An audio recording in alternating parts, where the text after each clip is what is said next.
Berani mandiri bangkitkan ekonomi. Halo Sobat UMKM, apa kabar? Kita jumpa lagi di Etalase edisi kali ini. Nah, saya sedang ada di Sanggar Jumputan Maharani, tepatnya ada di Sentra Jumputan daerah Umbul Harjo, daerah istimewa Yogyakarta. Ternyata prosesnya begitu susah atau sulit ya untuk membuat kain yang secantik ini. Nah, kira-kira bagaimana proses dari seorang Maharani untuk membuat kain jumputan hingga sampai sekarang ini? Selebihnya hanya di Etalase. Jangan kemana-mana.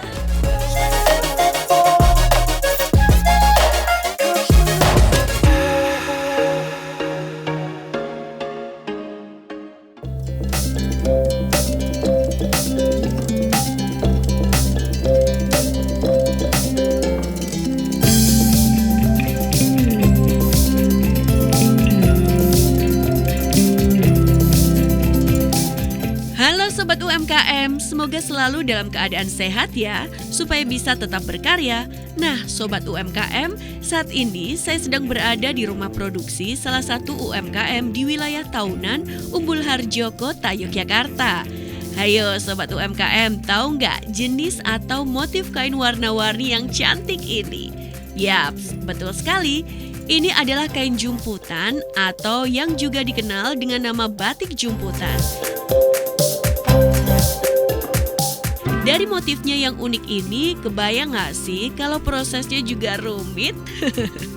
Ya, Sobat UMKM, setelah digambar lalu kain-kain polos ini diikat sesuai motif gambarnya, baru setelahnya dilakukan proses pewarnaan seperti kain batik.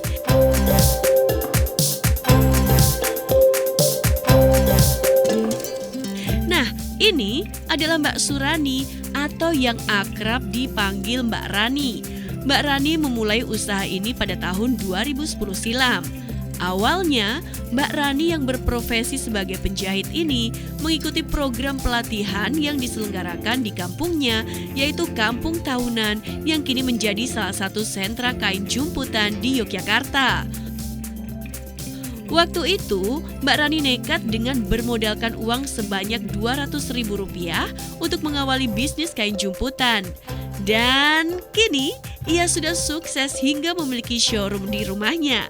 Duh, jadi penasaran pengen ngobrol sama beliau. Sobat UMKM, kali ini saya sudah bersama dengan Mbak Maharani. Ya, ini adalah salah seorang yang concern di bidang kain jumputan. Nah, nanti kita juga ingin mengetahui seperti apa sih perjalanan Mbak Rani ini dari awal hingga sampai dengan titik sekarang ini. Langsung aja nih Mbak Rani, mungkin bisa diceritakan ke Sobat UMKM awal bisa fokus di kain jumputan itu seperti apa dan itu dari tahun berapa Mbak? Saya bikin dulu mulanya itu pelatihan dari kelurahan selama 3 hari. Selama 3 hari, kebetulan yang dilatih itu para penjahit-penjahit yang bisa menjahit. Saya buka jahitan, terus saya bikin jumputan untuk dipajang. Pertama-tama itu baru nyoba-nyoba sih 2-3, ternyata banyak yang minat. Terus saya mencoba. Begitu saya menjahit, saya beli kain 2 lembar, 2 lembar kain 2 meteran itu saya produksi. Saya produksi jumputan, terus hasilnya saya jual. Dan hasilnya itu, hasil penjualan itu tidak saya pakai untuk apa-apa, tapi untuk memperbesar usaha jumputan saya ini. Jadi dari 2 jadi 4, 5, 6, sampai ribuan kain, seperti itu. Dulu awal mula itu saya kerjakan sendiri. Terus ada tetangga tuh simbah-simbah sakit gula itu, dia saya ajarin bisa. Terus ada simbah-simbah lagi minta diajarin. Lama-lama bertambah, terus ibu-ibu rumah tangga sekitar yang ada di Kelurahan Taunan. Lama-lama terus ada pelatihan, ada anak kuliah sambil kerja. Kebetulan kan di sini dekat kampus UST nih. Nah, magang begitu. Iya, magang. Terus ada yang kuliah sambil kerja, Mbak. Seperti itu, kuliah sambil kerja. Jadi pas dia nggak kuliah, dia ke sini kerja. Nanti kita hitung per jamnya. Seperti itu. Baik. Dan ini ternyata juga bisa meningkatkan perekonomian masyarakat yang ada di sekitar juga begitu ya Mbak Rani ya. Betul. Dan memang karena di sini banyak ibu-ibu rumah tangga, dia akan membantu perekonomian rumah tangganya ya, karena kadang ada yang suaminya tuh satpam, nah, tukang parkir seperti itu. Jadi memang tidak per bulan mereka mintanya, jadi bisa per minggu, per 3 hari semintanya untuk biar kalau suaminya gajiannya sebulan sekali untuk mencukupi kebutuhan sehari-hari, untuk membelikan jajanan buat anaknya seperti itu. Oke, baik. Kemudian kalau Mbak Rani sendiri dalam proses memasarkan produk itu seperti apa dan apa yang Mbak Rani lakukan pada waktu itu dan juga sekarang? Waktu itu saya gepok tular Mbak, terus saya bikin kartu nama, saya sebar-sebar kartu nama, terus saya buka FB, bikin FB, Instagram, TikTok, seperti ngikutin zaman lah. Ya itu yang ngajarin untuk TikTok juga anak-anak yang pada magang di sini tuh Mbak, ayo Bu bikin, oh ya bikinkan. Nah saya akhirnya main itu. Terus pameran-pameran, kadang kalau pameran sama pemerintah itu kan karena UMKM yang ada di Jogja khususnya kan ada 250.000 lebih. Nggak mungkin setiap pameran saya diikutkan, pasti kan gantian. Nah itu dengan cara sambil menunggu pameran, dapat jatah pameran lah kalau dapat gitu dari pemerintah, makanya saya sering main di sosmed itu tadi. Oke, baik. Kemudian kalau dari prosesnya sendiri Mbak, pada saat kain jumputan ini akhirnya bisa menjadikan warna-warna yang cantik seperti ini. Nah ini idenya dari mana? Kemudian konsepnya dari Mbak Rani sendiri atau terinspirasi oleh siapa? Jadi karena saya tuh pingin, karena jumputan ini kan sudah ada zaman Hindu-Buddha, zaman kuno sudah ada ya, terus nyaris tenggelam, terus yang pakai hanya para pelaku, para seniman-seniman, orang-orang tertentu lah. Saya pingin semua masyarakat Indonesia itu mau mengenakan jumputan, dengan saya bikin jumputan kekinian, dengan aneka motif, aneka warna, aneka kain, baik dari warna sintetis maupun warna alam. Dari yang rumit, dari yang mudah sampai yang rumit. Nanti harga menyesuaikan koceknya, tapi kualitas kita tetap sama. Kita mengutamakan ke kualitas. Jadi di sini kita harus ngikutin perkembangan zaman. Kadang saya lihat waktu itu dulu itu ada model pas musim akek gitu. Saya pas gambar, ada orang nanya, ada motif akek nggak? Ada. Saya bikin. Gitu. Orangnya kaget kan.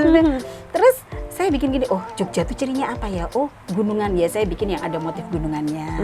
Terus saya juga, oh di sini tuh Jalan Soga. Saya bikin bunga soga itu kan ada yang untuk pewarna batik ya.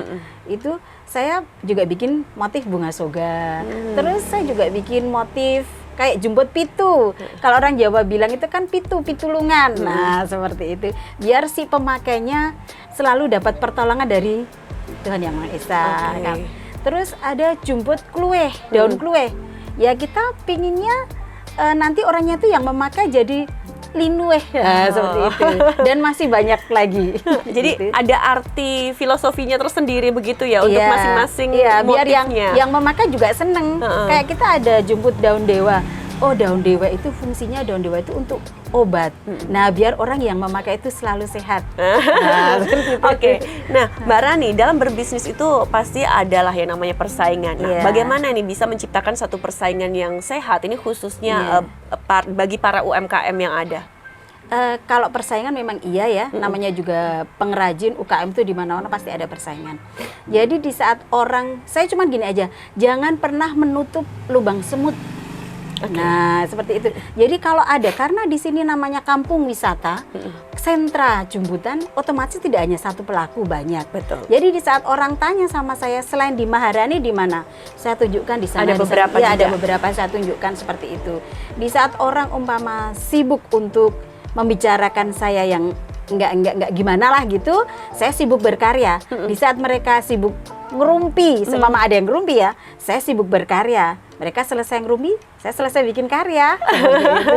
Oke, ini artinya Mbak Rani sendiri akan selalu ke depan menghasilkan karya-karya yang sangat luar biasa. Iya. Jelas. Jadi saya kombinasikan ya, kayak di sini ada sekarang selain jumputan ada Shibori, terus ada Ecoprint. Saya mencoba jumputan saya kombinasikan dengan Shibori ini contohnya, terus jumputan saya kombinasi dengan batik, gitu contohnya ada di sebelah sini. Saya harus melakukan inovasi-inovasi terus, Oke. baik dari warna maupun motif. Oke, Seperti itu. baik. Terima kasih Mbak Rani yang tentunya menginspirasi untuk Sobat UMKM. Yang terakhir nih Mbak, ada tips nggak nih untuk Sobat UMKM yang mungkin mereka ini juga akan baru memulai usahanya atau yang pengen seperti Mbak Rani juga nih Iya, nanti ke depannya, iya. silahkan. Betul. Sobat UMKM yang pingin usahanya semakin bagus, ayo kita fokus dengan usaha yang kita miliki. Oke, baik. Gitu. Terima kasih ya Mbak Rani. Dan Ya. ini yang terakhir nih, seperti biasa jargon kita, mulai usahanya, jalani prosesnya. Nikmati hasilnya.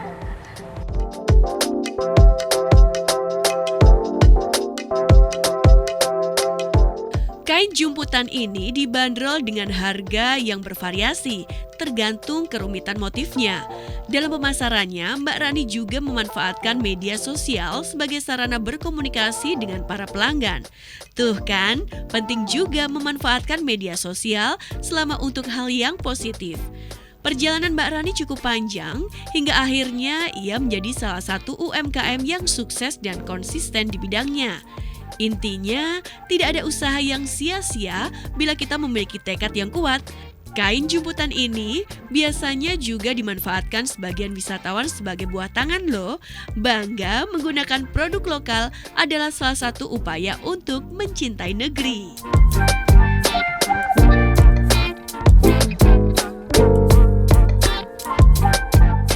Sobat UMKM, jangan ragu untuk memulai sesuatu yang baru. Mimpi takkan terwujud tanpa usaha. Akhirnya saya Artika Amelia harus pamit dari Etalase edisi kali ini. Kita akan berjumpa di episode selanjutnya. Mbak, ini ya uangnya. Terima kasih. Ini jemputannya. Ya, terima kasih Mbak Rani. Sama-sama. Saya pamit dulu ya Mbak ya. Terima kasih, Mbak. Ya, mari Mbak. Ya.